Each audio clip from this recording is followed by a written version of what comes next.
आदाब, नमस्कार। मैं वसीम अख्तर और आप देख रहे हैं द लीडर हिंदी। अभिनेता सैफ अली खान पर जानलेवा हमले के 3 दिन बाद मुंबई पुलिस के हाथ वो नौजवान आ गया जिसने बड़ी वारदात से दुनिया भर में सनसनी फैला दी थी। वो छत्तीसगढ़ के दुर्ग में पकड़ा गया, वहां से मुंबई पुलिस उसे अपने साथ ले आई। उसने हमला करके चौंकाया था। अब उसके बारे में पुलिस ने जो शुरुआती जानकारी दी है वो भी बेहद चौंकाने वाली है। उसके बांग्लादेशी होने का शक है, जिसे यकीन में बदलने के लिए मुंबई पुलिस अब सबूत इकट्ठा करेगी। फिलहाल उसे कोर्ट में पेश किया गया, जहां से वो पुलिस को 5 दिन की रिमांड पर दे दिया गया है। पहले आपको सुनवाते हैं कि मुंबई पुलिस के डीसीपी दीक्षित गेदम क्या जानकारी दे रहे हैं। उसके बाद उन तमाम सवालों पर बात करेंगे जिनके जवाब इस बड़े मामले में आने से रह गए हैं। 16 जनवरी 2025 को रात में 2 बजे बांद्रा पुलिस स्टेशन की हद्दी में अभिनेता श्री सैफ अली खान इनके घर पर जबरी चोरी के उद्देश्य से उन पर हमला हुआ था। उस कारण से बांद्रा पुलिस स्टेशन में गुना दाखिल किया गया है और एक आरोपी को उसमें अरेस्ट किया गया है। उस आरोपी का नाम मोहम्मद शरीफुल इस्लाम शहजाद है, एज 30 ईयर्स। अभी तक के इन्वेस्टिगेशन में ये समझ में आया है कि ये आरोपी चोरी के इरादे से उस घर में उसने एंटर किया था और उस समय पर ये इंसिडेंस हुआ था। इस एक्यूज को कोर्ट में पेश किया जाएगा और पुलिस कस्टडी की रिक्वेस्ट की जाएगी और उसके बाद आगे का इन्वेस्टिगेशन किया जाएगा। सर, ये आरोपी बेसिकली कहाँ रहता था मुंबई में और कब से ये जो आरोपी है, यह आरोपी बांग्लादेशी ओरिजिन का है, ऐसा हमारा डाउट है।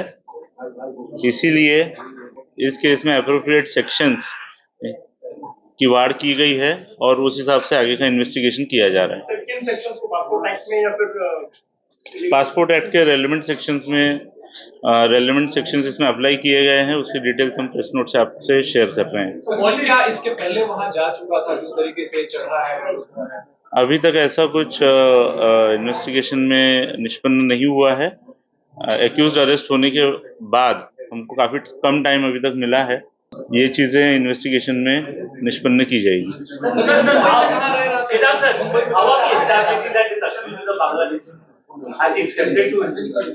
So there is a primary evidence anticipate that this accused is a Bangladeshi.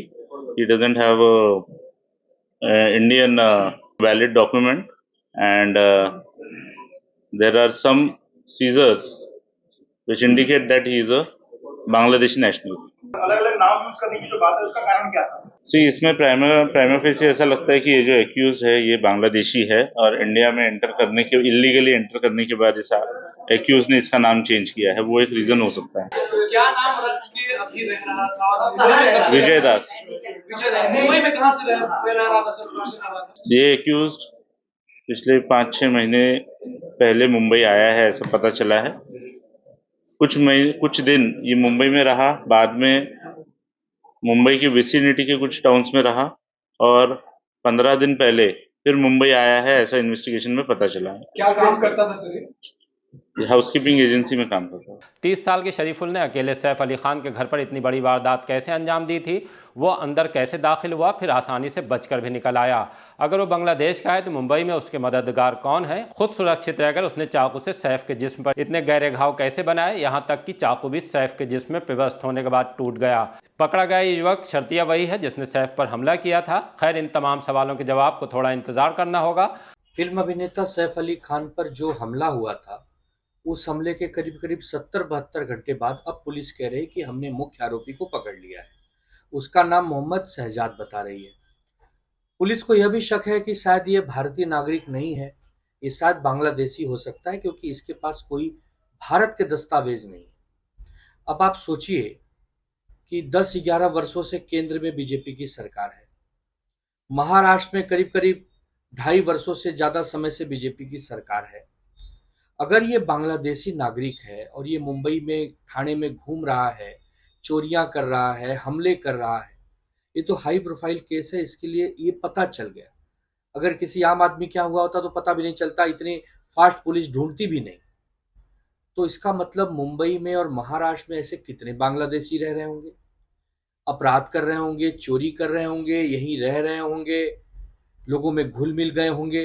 ये सब जांच कौन करेगा? विपक्ष जांच करेगा कि सरकार में बैठे लोग जांच करेंगे? सरकार में बैठे खुफिया एजेंसी जांच करेंगे?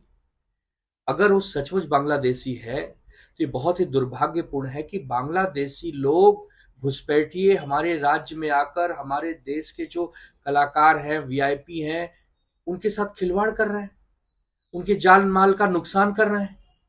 और एक विपक्ष होने के नाते हम सवाल पूछे तो सरकार को तकलीफ होती है हमारे सवाल पूछने से। तो देवेंद्र जी, अमित शाह जी, आप एक राज्य के गृह मंत्री हैं, एक देश के गृह मंत्री हैं, ये आपका दायित्व है, आपकी जिम्मेदारी है कि घुसपैठियों को हमारे देश में आने से रोकें, वरना धीरे धीरे ये इतनी ज्यादा संख्या में फैल जाएंगे कि आए दिनों हमारे लोगों पर जानलेवा हमला करेंगे, चोरियां करेंगे। इसकी बहुत बड़े व्यापक रूप से जांच होने की आवश्यकता है। ये बहुत ही दुर्भाग्यपूर्ण है कि वो बांग्लादेशी होकर हमारे यहाँ आकर रह रहा है और उसको कोई खोज खबर नहीं है। पुलिस ने कहा है कि जो हमलावर है वो बांग्लादेशी है। ऐसे आरोपी जो बांग्लादेशी यहाँ पर रहते हैं, शिवसेना हमेशा से उनके खिलाफ है। हमारे संस्थापक हिंदू हृदय सम्राट बाला साहेब ठाकरे जी हमेशा जो बांग्लादेशी घुसपैठियों के खिलाफ बात करते थे, और पुलिस को जो भी बांग्लादेशी घुसपैठ महाराष्ट्र में हो, मुंबई में हो या देश में हो, उनको खदेड़ के देश के बाहर निकालना चाहिए। सैफ अली खान पर हमला करने वाला मोहम्मद तेहदार ये बांग्लादेशी है, थाने में रहता है। मुंबई पुलिस ने उसको गिरफ्तार किया है, मैं धन्यवाद देता हूं। और महाराष्ट्र पुलिस से प्रार्थना करता हूं कि ये जो यहाँ पर बांग्लादेशी रोहिंग्या महाराष्ट्र में जगह जगह घुस गए हैं, अराजकता फैला रहे हैं, उनको एक एक को पकड़कर वापस बांग्लादेश भेजा जाए। खैर, सैफ अली खान पर हमला करने वाला और उनके घर पर जो चोरी की मंशा से घुसा था, उसे पुलिस ने दबोच कर अब हिरासत में लिया है।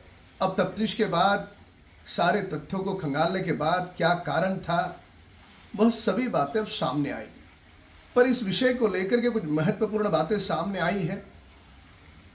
मुंबई शहर में जो अलग अलग बिल्डिंग में वॉचमैन्स है, जो सिक्योरिटी गार्ड के तौर पे काम करते हैं, वो 24-24 घंटे काम करते हैं। यानी 12 घंटे एक बिल्डिंग में और दूसरे 12 घंटे दूसरे बिल्डिंग में। अब 24 घंटे काम करने वाला वो जो वॉचमैन है, रात के समय ज़रूर सोएगा। उसे एक तो पगार भी कम दिया जाता है, उन नियमों का भी भंग है। तो इन सारी बिंदुओं को भी महाराष्ट्र की सरकार बारकाई से देखेगी, इस पर कड़ा कानून लाएगी। साथ साथ में सोसाइटी के लोगों ने भी इस बात पर ध्यान रखना होगा, क्या उनका वॉचमैन 12 घंटे काम कर रहा है या 24 घंटे काम कर रहा है। और जो बांग्लादेशी घुसपैठियों की बात है, महाराष्ट्र की सरकार हर घर घर जाकर उन्हें चुन करके निकालेगी और जहां से आई थी उन्हें कड़ा दंड देते हुए उन्हें वापस करेगी। अभी आपको मुंबई लिए चलते हैं, जहां कोर्ट के बाहर हमारे रिपोर्टर अमजद खान मौजूद हैं। उनके पास क्या ताज़ा अपडेट है, आइए सुनते हैं। सैफ अली खान मामले के अंदर एक आरोपी को गिरफ्तार किया गया है। जोन 9 के टीम ने कल रात थाना स्थित आरोपी को गिरफ्तार करा है और आरोपी ये बताया जा रहा है, सूत्र के हवाले से ये जानकारी मिल रही है और डीसीपी का भी साफ तौर पे ये कहना है कि वो आरोपी जो है वो बांग्लादेशी हो सकता है और उसकी जो जांच है वो करनी है। हालांकि पुलिस ने कोर्ट के अंदर तमाम अपनी दलीलें रखी और पुलिस ने 14 दिन का रिमांड मांगा था, लेकिन 14 दिन का जो रिमांड है पुलिस कस्टडी नहीं दी गई है, 5 दिन की पुलिस कस्टडी वो दी गई है। और आरोपी से पुलिस का कहना था कि उससे बहुत सारी जो पूछताछ है वो करना है। और जो चाकू का जो टुकड़ा है वो 3 टुकड़े हो गए थे, 2 टुकड़े पुलिस ने बरामद कर दिए, 1 टुकड़ा जो है वो मिसिंग है, तो उसके लिए पूछताछ करनी है। उससे आने वाले वक्त में ये भी पूछताछ करनी है कि जो कपड़ा है, कपड़े के अंदर जो ब्लड सैंपल है, वो कपड़ा भी आरोपी के पास से नहीं मिला है, तो वो कपड़ा भी मुंबई पुलिस जो है वो जांच करना चाहती है। जांच के अंदर वो कपड़ा भी वो मुख्य सबूत है जिसको लेके पुलिस ने रिमांड मांगी है। हालांकि कोर्ट ने जो है 14 दिन की जो रिमांड मांगी थी उसे नकारते हुए कोर्ट ने 5 दिन की रिमांड दी है। अब देखना ही होगा कि पुलिस की जांच में आने वाले वक्त में क्या निकल के सामने आता है। द लीडर के लिए अमजद खान, मुंबई।